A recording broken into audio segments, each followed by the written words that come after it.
shall we? Yes. Yes. Hi, good morning, everybody. Good morning, the whole world.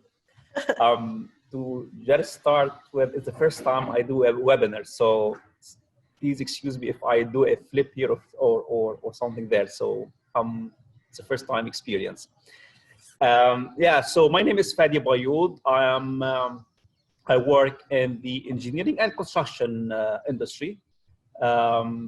And I have a small company called Strategic Anchors. I do strategic consultants for this industry. At the same time, I just finalized my MBA studies at University of Strathclyde Business School, and Dr. Noor was my supervisor, where I through the works in Strathclyde, I got involved with foresight and scenario planning, and I see it as something that I can use also for my work, definitely, as you all know. For this higher education, because also I have a PhD in engineering, we discussed with Dr. Noor that what if there's a possibility to do this presentation on higher education. So because I have this experience as well. So now I will leave it to Dr. Noor to present herself, and we will start with the presentation. Thank you, Fadi. Hello, everyone. Good morning or good afternoon, wherever you are. So I am a faculty member with the Strathclyde Business School. I teach MBA courses, and particularly on the strategy module. So the two courses that I do has got a very heavy foresight element in it. One is exploring international business environment, and the other is strategic consulting in practice, where we introduce students to scenarios as a planning tool, and we also introduce to them a framework to help scanning emerging issues, which is what our presentation focuses on today. So welcome to our talk. And today our presentation will focus on emerging issues affecting higher education post-COVID-19.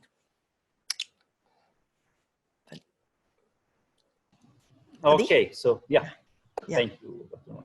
So as Dr. Noor was saying, we are focusing on this thing. So what we will be doing, we'll present our approach, the approach that we use to surface these issues, surface those issues that we found at post-COVID-19 that have impacts and implications on education itself as an industry, if you want, or as a social activity, and its role, education's role in the post-COVID-19. So we look at a couple of scenarios that were already written and see how, what we think we can start with doing in order to allow or to help education be part of a transformation journey towards a better world, let's put it this way. Okay, so as we said, we will be talking specifically about emerging issues and how we surface it. We are using StirDeeper, which is an investigative framework for brainstorming the driving forces. Okay. We read over 40 articles that were written in the last couple of months that were directed towards COVID-19. Of course, as well, we were listening to news, we were reading news articles as well. So what we did from those, we looked for emerging issues that are specific or that can affect education. Of course, many of you will know this this graph, these circles, and it is about the environmental exploration and analysis. Now, since we are in this situation, we need to explore where we are. We need to know what are the contextual environment we are in.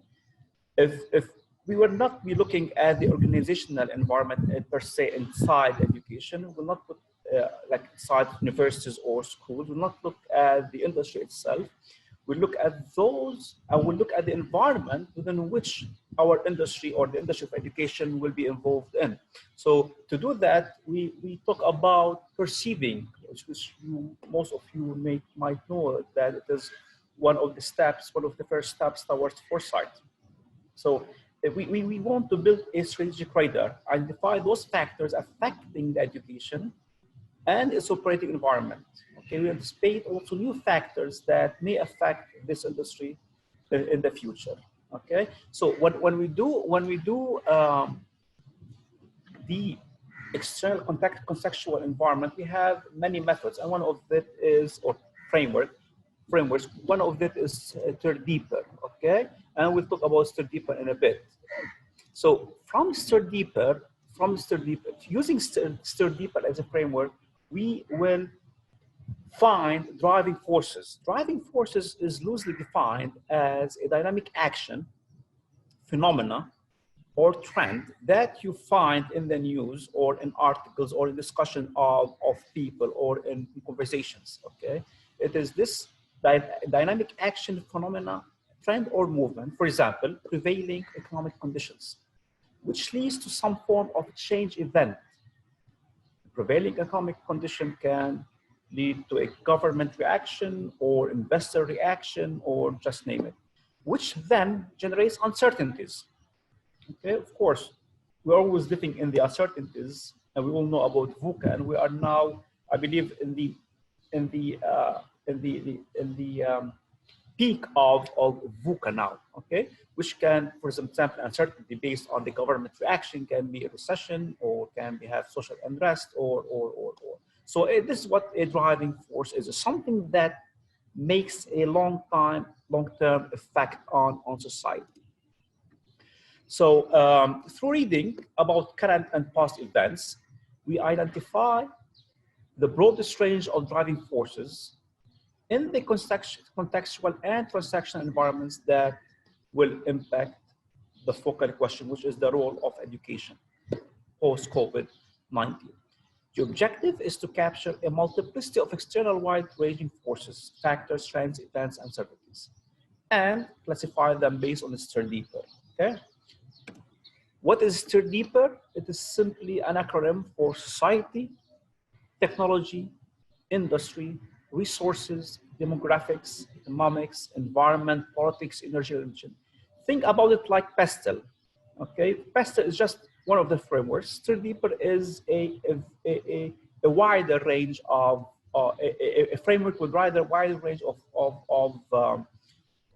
triggers that we need to look at. Not triggers of what's the word, Dr. Noor? Prompts. Prompts to trigger. Yeah, prompts to trigger work. So we use those words or those words, yes, technology, industry, all the way to religion, to try to classify those driving forces. Okay, so what we do, we think about driving force that will play in the situation. We write each driving force on a separate post-it. This driving force should not exceed more than 6 words. We cannot just write sentences. It is few words that describe something, and we classify it with an event, and classify it with within these prompts, and we put them on a board, or we can use, for example, online application like the one we used. Okay, so these are the driving forces that we have selected, okay, and we classify them based on this stir deeper. Of course, you can see some of them, for example, are more than 6 words. So these are just the draft, okay, and then we have to go there and refine them in order to be able to cluster them and make sense in the clustering that Dr. Noor will talk about. Just an example of some driving forces. Let's say if you go to industry, for example, we now are facing decline in investment. Okay, and this will lead to decline, for example, might lead to decline in investing in education, which has an impact on the role of education. People will go and look into essentials.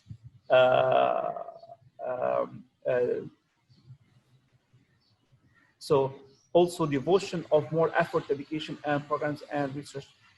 This is also part of the driving forces that we read about, and it might play a role in knowing more what the role of education is in the future, and so on and so forth. Of course, we'll not have the time to go through all of them. Now, Dr. Noor will talk about how we use those and build clusters for further analysis. Dr. Noor? Okay, before we go to the next slide, so what you see here, some are shorter, some are just one word. It's just how the screen is being shown.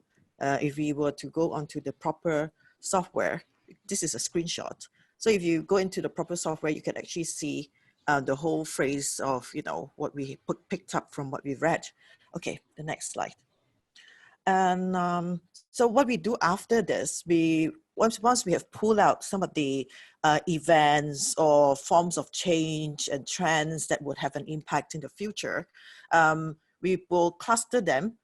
The clustering process works as like what we do is we look at when we read an event or an idea, we see if they are of a similar nature, we will put them together.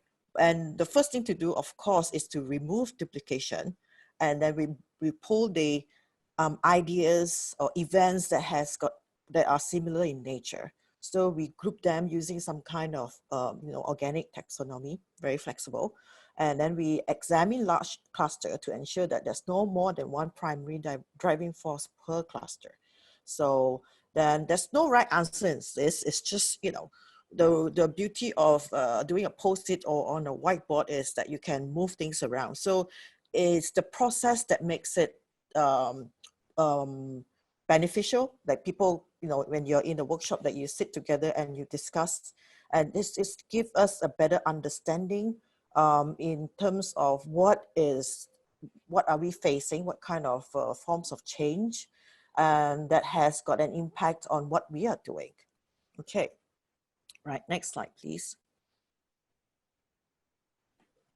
So for this presentation, we are just presenting some of the emerging issues that we have derived.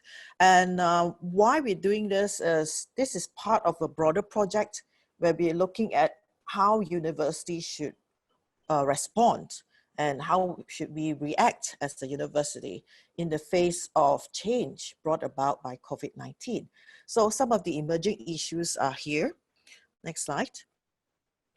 And so we know that, you know, this pandemic has created it's a huge shock for all of us, for society, seeing so many deaths, so many of our friends are affected. We are on a lockdown, social distancing has created a very strange environment that we live in today. So this shock is going to create change in behavior, a lingering change. Yeah, it may not be like for a long time, but long enough to see certain reconfiguration in how we live or how we interact with people.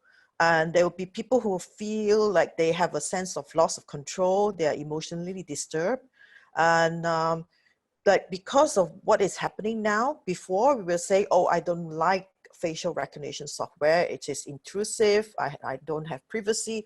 But because of what the event is going on now, more and more countries are using facial recognition software, or even an app to trace your contacts, who you've been who you have come in contact with if you were tested positive, like what Singapore is doing. Okay, and all this also creates a returning faith in serious experts, because now people are seeing, you know, the science part of things are emerging as a very important lesson for all of us. Next slide, please. And this COVID-19 has accelerated the digital economy. I mean, before this, we were talking about how e-business is very important, online business. People can choose to go on it or not. But now there's just no other ways of doing businesses unless you get online. Like, for example, you have now in Dubai, we are on a 24-hour lockdown, and we have very limited space for us to actually go. If you want to go out, you have to apply for a permit. So a lot of people would rather stay home. So a lot of businesses, retail industry, the supermarkets, everybody is suffering. Of course, there's a lockdown and all. A lot of businesses just close doors because they don't want to incur extra operating expenses, right? So, and there's no way to do business other than e-businesses. So, and as you see now, because we are all locked down and we can't attend conferences, we just found new ways to connect with each other.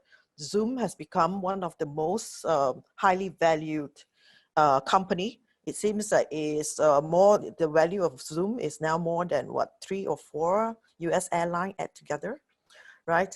And as we move with this digital economy, we see more and more artificial intelligence and augmented reality seeping into our processes and how we do our work, and definitely affecting our operating environment. And on the side of education, we have started, we were very quickly, we had to turn around to deliver courses online. So digital learning and digital resources is becoming a prime concern for a lot of institutions. And this all require different skill sets, as we see a lot of people are losing jobs because if you don't have access to a computer, if you don't have access, you're not IT savvy enough, or, you know, people lose job, people need to be retrained. So therefore, we can see that this is a huge implication on what education can offer as well. Next slide. So we see because of the lockdown and how many people are affected worldwide, the production has definitely reduced. Okay, China as one of our major producer, they were locked down for what, 70 over days. Factories were not in operation. Nobody was working. You know, there's not many shipping going around, and people can't, even if the other countries are in operational mode, they can't do shipping, they can't do delivery because China is one of the largest controlling the shipping industry, right? So it's just the supply chain, global supply chain is now broken.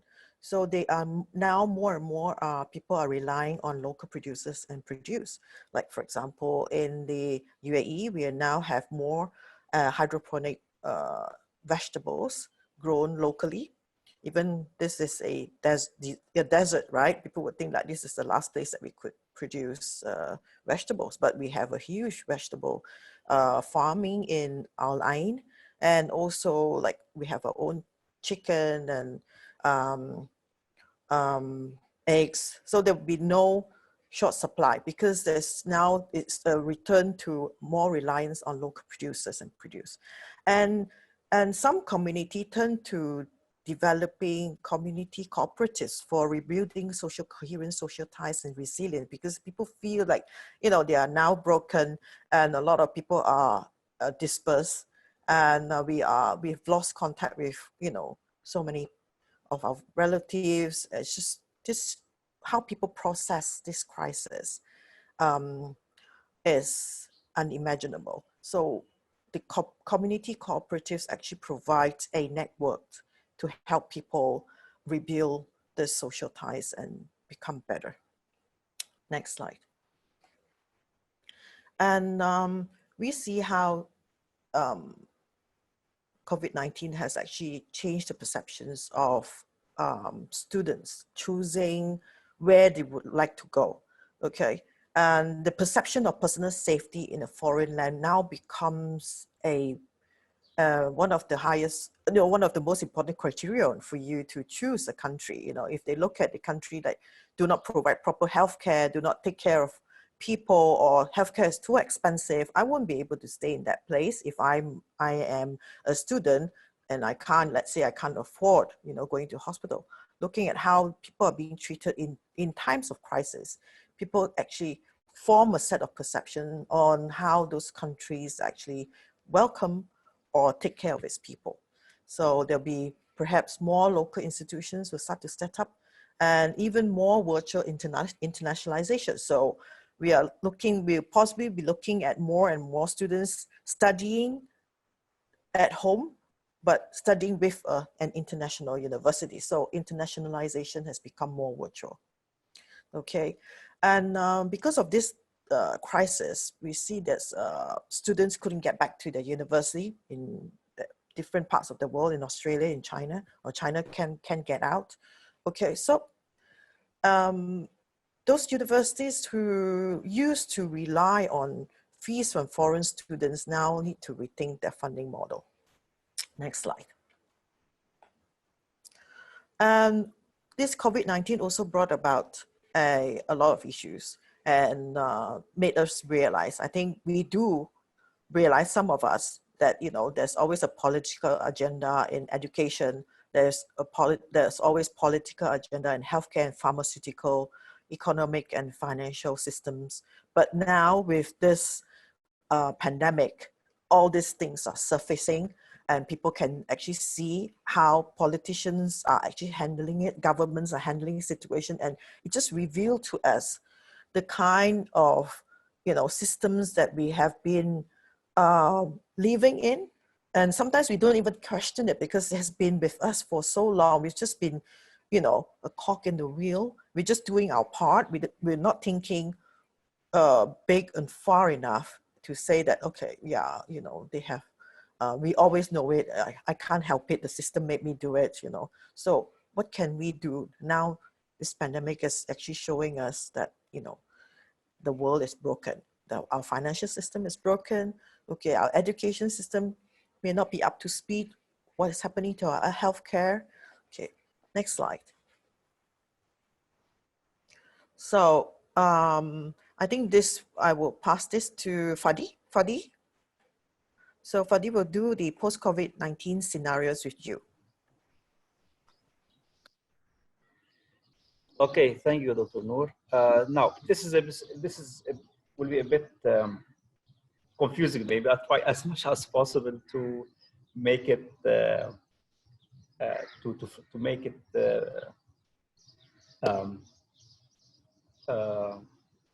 like to flow better. Okay. So what we did, we took the blog or article written by Suhail and Peter on 18th of March on their blog, which is called, the article called titled "Neither a Black Swan nor a Zombie Apocalypse: The Futures of the World with the COVID-19 Coronavirus." What we did there is we tried to take those four scenarios, okay, which are as per Suhail and Peter. The first is just let me look at them here, just in order of what they have done. But now the order doesn't mean importance or more probable. The first one is zombie apocalypse. Okay. The second is the needed pause. The third is global awakening, global health awakening, and the fourth is a great despair. So the next step in our study, what we'll do, we'll try to talk those driving forces and see how education can impact and be impacted on these, using these scenarios. Now, if you go from the on the left-hand side of the slide, we have the black elephant. Many people say that it was a black swan, and many people disagree with that. And we believe also it wasn't a black swan; it was a black elephant. We always knew that it was there. We just didn't make enough. We didn't take enough measures. We didn't do proper planning to handle this black elephant. Okay, so we are in this gray area now as well. If we were prepared, if we were well prepared, we would have jumped into the green arrow and go all the way to the global health awakening. Okay, and of course, on the way we'll have also some events happening. It can be black elephant again. It can be a black swan. It can be black jellyfish. But because we are well prepared, we are a community or a planet that takes foresight and planning into account. Okay, we can move on even if we have those events. Of course, I'm not talking 100%, but at least the impact will be less apparent. and of course on education. And education also can help us later on improving our lives and to be more on this green trajectory. Now, if we were in society that has done nothing at all, and we are very much in, for example, what happened in the 14th century, we would go down on the red curve all the way to reach the Great Despair, which happened actually in the 14th century, in the 6th century, and so forth. So luckily we are somewhere in between, okay? Now we need to know what to do. So based on the scenarios that Suhail and Peter, and I hope that Suhail and Peter don't mind that we build the scenarios in such a framework or setup. So we now, between this black elephant right now, we will be going up and down, and we might be able to reach the needed pause, okay? To pause a bit, to think about what's happening and prepare. And it is up and down until we reach another event, okay? Which is, I'm not sure if you can see my cursor. It is this event that comes after the ups and downs from the needed pause. Now, what we do between the black elephant and the star here, the unknown star, that can be again another black elephant, a black swan, or a black jellyfish, whatever we do in between actually defines our future. Either we jump into the green curve and go to the global health awakening, or we go down to business as usual as pre-COVID-19, what we're doing, okay? And eventually, if we have hit with another event, we will go all the way down to what Suhail and Peter have described as either zombie apocalypse or great depression. Of course, with Peter and Suhail, these are two different scenarios, but both for us, they are bad scenarios that happen if we don't prepare well, okay? Or again, we go into the global awakening. So this is the landscape that we'd like to explore further when we deal with the driving forces that we found that Dr. Noor has been talking about just now recently. Okay, so this will be our next step in the exploration of the impact. And here we have to mention again that we're not studying the impact of the current events on education, but also we'll be seeing how education can also assist in either going on riding the green curve and or avoiding riding on the red curves. So this will be done hopefully when we have for later for in the coming few days or weeks. And by now I leave again the discussion for Dr. Noor. Right. So you know, we have discussed the emerging issues. So as a university, the management of the university will think about, okay, what are we going to do in the near term? We need to survive. So some people may be, you know, some university may be thinking, okay, the need for survival is the only agenda on their plate. And some of them will be thinking about how to position themselves once the crisis has passed and when things return to normal. But when is that going to be? So then also we now witness a dramatic restructuring on the economic and social order in which business and society has traditionally operated. And education has evolved, but it has not been quick enough. So will we see a revolution to catch up with the world COVID-19 creates? For the next slide. So what is our role? What's the role of education then? So if we were looking back into what Fadi has just said, we have got two choices after the great pause and when we return to the world post COVID-19. So are we going to, you know, get onto the the green line in creating a better future for ourselves, or are we looking into going down the zombie apocalypse, scenario? So, and I think as education, we always, have a very optimistic mindset, and we are trying to educate our people for better humanity. So there are two options. There are two data has got. In what data is written, there are 4 images of the future. So in the third and the fourth, this is basically the third. The bottom thing is wrong there. So the data is this third alternative future. So the 4 images of the future were that either we continue to be hyper extension, hyper growth, an economy that's based on overproduction, consumerism, or we are working towards a decline, which is what Sohail and Peter Black has mentioned, that post-COVID-19 could very well be a zombie apocalypse.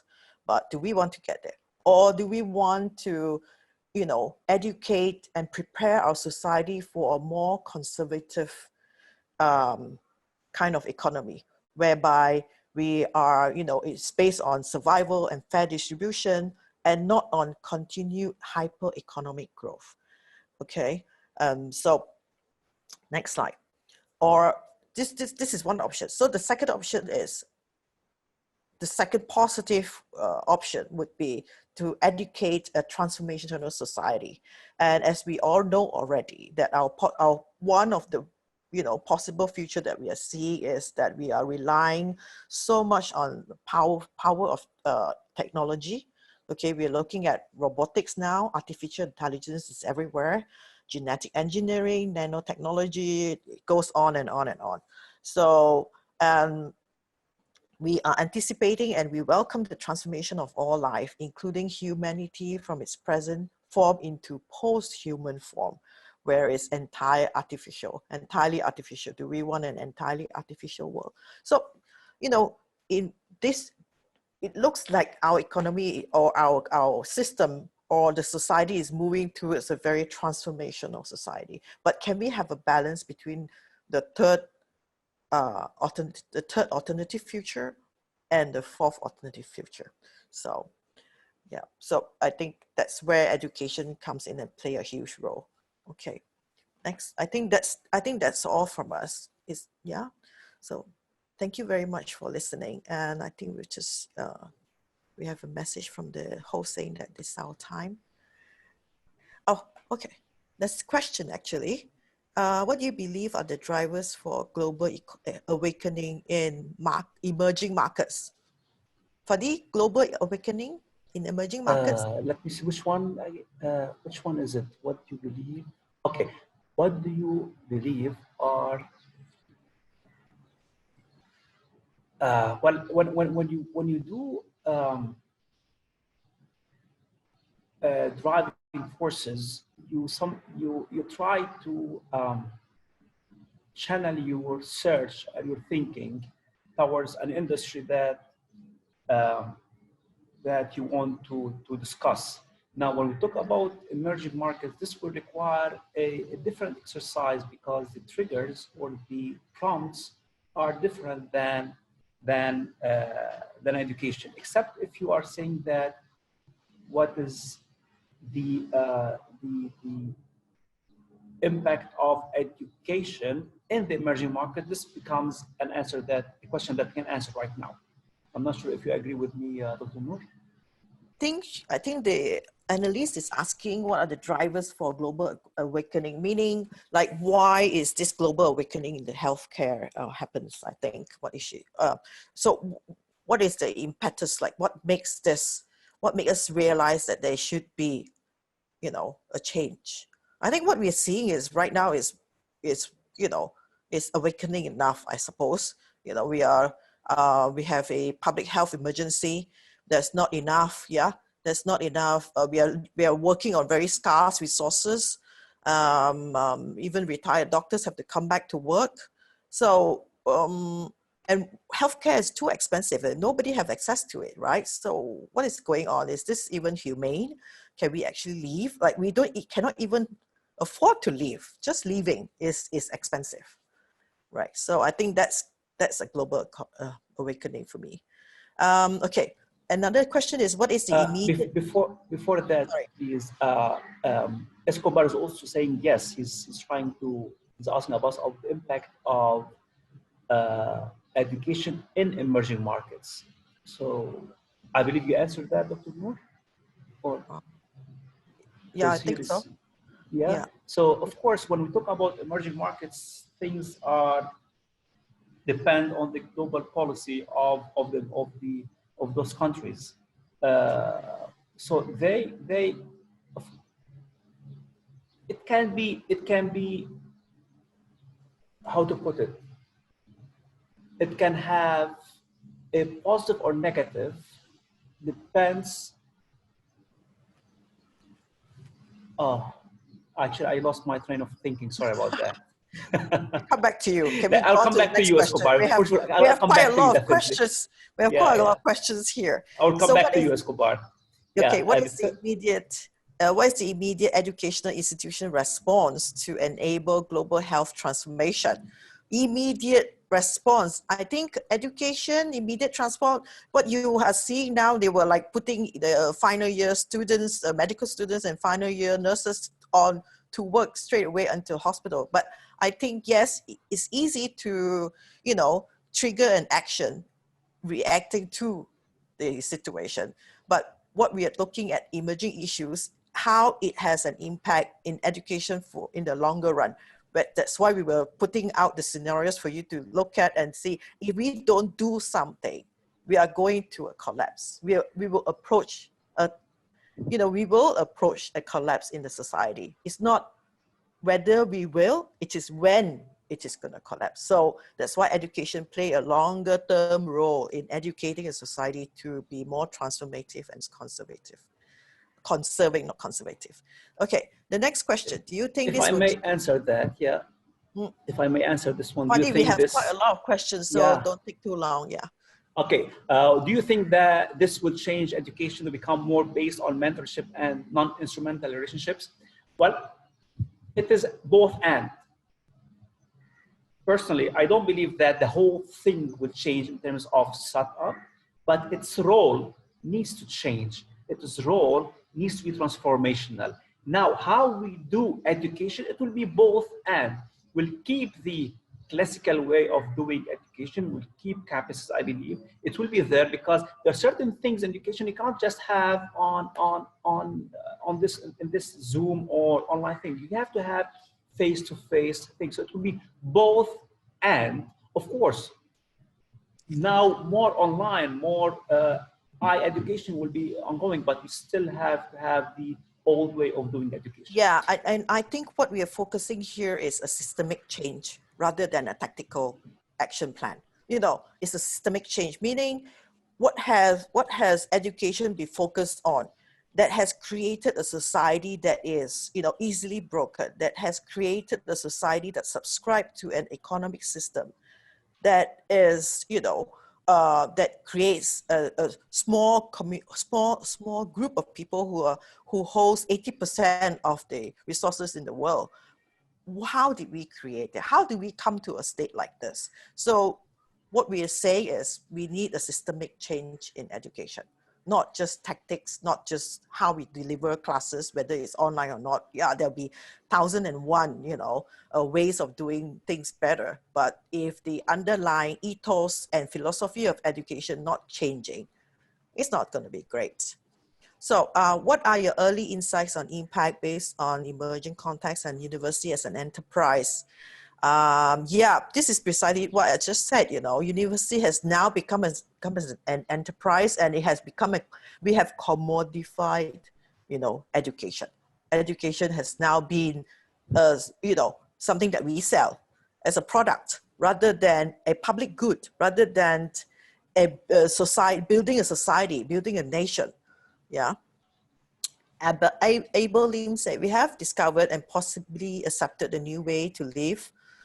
Social work and study. Will more university review revenue ratio weight on online? Will campus with university promote credibility online? Yeah, definitely. I think this will, because of what is happening, it's going to restructure a lot of the ways how accreditation, qualifications, recognition of qualifications gonna, gonna change. Like before, a lot of universities, when they employ faculty members, if you have an online degree, they will go like, we're not going to look at that. You won't have a chance to come in as a faculty member. But, given this kind of situation now, and if this COVID-19 is going to change the face of how we interact with students, how we deliver classes, it's going to change. It's going to harmonize a lot of qualification, and it'll change how we accredit the program. Abbas Jamie, education is to step up and take a leadership role in triple helix arrangement between academia, government, and industry. We're talking about creating new knowledge and best place for this academia. The question is, how does higher education position itself for this role? I think we covered this thing in many places. Yeah, you have already also said that a leadership role. Yeah, we were talking about how it will drive people. It will drive the underlying ethos of living, actually, being human. Abel, do you foresee an eventual trend that online education will truly be a way of life globally, especially in higher education? I think most likely there will be courses, like there are already discussions. Both and, both. Some courses both you can, and, purely deliver online. There are some that you still benefit from having face-to-face. So the question now is, there'll be universities, of course, very quickly transform and put everything online, and now they have more excuse to put everything online. But I think the conversation and the consideration will be on the benefits and real effective student learning, and kind of like what kind of courses can be purely put online, and what are those courses like that needed that face-to-face interaction. Like my son is doing culinary arts, and cooking is a skill that you learn by looking and working in the kitchen together with a chef. I don't see how that can be substituted. For example, if you talk about mathematics can be online, can be like what Khan Academy is doing. You don't have to go, sorry, I hope that some mathematicians don't hate me for that, but you can take many courses on mathematics online without necessity of going to universities. But there are some applicable. For example, physics laboratory. You cannot do physics laboratory at home. You have to go to the university and do the physics laboratory, for example, biology, chemistry, those laboratories. In terms of theory, you can do it online. So that's why it is both and. You cannot take the current education and throw it away and bring on top in its place the online thing. Okay, the next question. Thank you for your presentation. When you refer to we, who are you referring to? I think we, as in me and Fadi, and also being a representative of a university, and we are doing this for Strathclyde University. We are looking at the scenarios post-COVID. How would the business school pivot? How do we achieve our goals that we have in our strategic plan? What do we need to do in the face of COVID-19? Okay, do you think the pandemic will create enough shock for us to make education available for all? Yeah. Yes. Big time. Yeah. I mean, not that we will do it immediately, but what it has done is it's shown us that this is really bad right now. This is like, it has devastated everything. So it's showing us, okay, we need the science, we need the scientists, education ought to be about the society and not about the industry. Okay. If I may add here that now there is an awakening in the West. People are starting questioning, or even I was seeing a small video of a football player. He was making fun. He was being sarcastic that he gets paid millions of dollars per year, okay, just to run behind a ball. And he was making fun that a nurse earns 18,000 or 20,000 euros per year. So people are now start questioning the current, if I can call them values, they're not that, yeah, the current trends of life, that where are we? Why are we right now here? Why we haven't invested so much money in education, in R&D, in sciences, in schools, in all these things. So yes, there is an awakening right now there. Yeah, I And mean, we are paying entertainers more than we pay teachers, right? yeah, imagine. It's just So obvious. and also I was reading the fact that a guy was just giving an example that his neighbor is not an educated person, so he does not understand, he or she doesn't understand the importance of following the lockdown rules, or the importance of keeping a distance, or hygiene. So they are not educated, so they don't follow those rules because you don't understand the impact of them. So the the the, the and education here, if I may ask you a specific question, education here is not only in universities, it's also social education, how to alleviate the knowledge of the layman.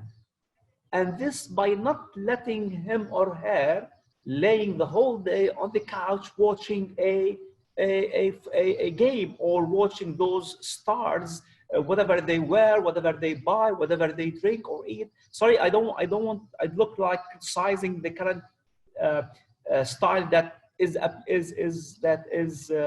that many people are happy with it, but we have to really wake up and see why we are right now here, why we aren't ready for a black elephant. We're not talking about black swan or black jellyfish. It's just a black elephant. We knew it was there. We didn't take good measures, and we are where we are right now. Okay, so yes, education, not only in universities, education in schools, education in communities, education on TV, education on news portals, education in newspapers.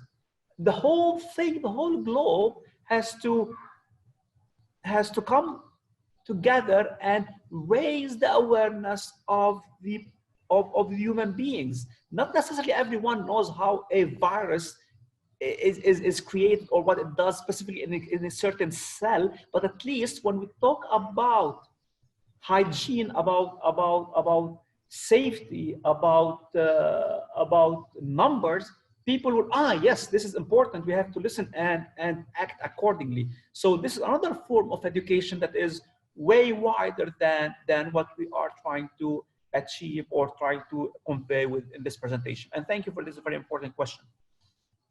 Dr. Noor, do you like to add anything about it? No, I'm fine. You're very passionate. So Makina is asking, would education be improved if we didn't glorify and aspire? Exactly, the Ivy League universities. This is also part of it. Well, it's already the case that you can buy their degrees. Why some universities more valued than others? Is the difference in teaching that great? Now, I was educated, and most of my education was in Europe, and I didn't pay a penny there. Okay, I did my master's in Canada, I paid there, but in Europe, I didn't pay a penny. My first master and my PhD were for virtually for free. I'm not in a position to hear to myself as Fadi to critique this Ivy League, but we believe that education must be for everybody. Okay, if education should not be buying a degree, because buying a degree will take us to where we are right now. Educated people on the paper, a paper on the wall, but means nothing in terms of what they can do with it. Also, I'm very passionate about this. I don't want to continue speaking because I will not finish. I will let you won't want him to stop. He won't stop. He will be here forever. So the last question we have is, what would Pablo Freire say about value of education for of the pandemic for education? I think he will value it. If I am in his right frame of mind, I think that, like me, I would think that this pandemic is such an awakening, and it's just show us that it's now so crucial to position education as an important element, as a public good available for all. You know, should be not expensive but affordable to many, and not just to an elite group. That's all. And coming back to this, that education is for everybody. I believe that they are doing a good job in Europe by funding all these universities and these R&D in universities. The point now that we have to be careful that we are going towards a very, people call it this depression or now governments might not invest enough money now in universities, despite the fact that while we found that lack of finance before might have contributed to what we are facing right now. So we shall not draw a rosy road in front of us. No, we are going into very big bumps here because, as I said, governments might not be able to fund universities as much as we want them to do. So we have to wait and see, and at the same time speak to our politicians to give education more place in their budgets.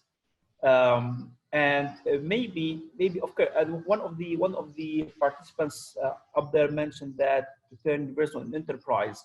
Well, you can have both. You can have a controlled or disciplined enterprise that universities can make money, but from students by doing R&D. This is just my personal opinion based on experience that have worked. I'm not sure if Dr. Noor will agree with me, but universities can make money by doing R&D to companies, to enterprises. At the same time, they can have spin-offs. I know that this happens in the university I did my PhD in. I don't want to name it now because I don't want to look like I'm doing any advertisement here. But universities can make money, okay, to fund their R&D and to make better education. So they don't have to rely solely on governments. They can also be a disciplined enterprise that make money for the good of the university. Of course, this has to be very much controlled by boards so that things don't drift towards a university whose aim is only for making money.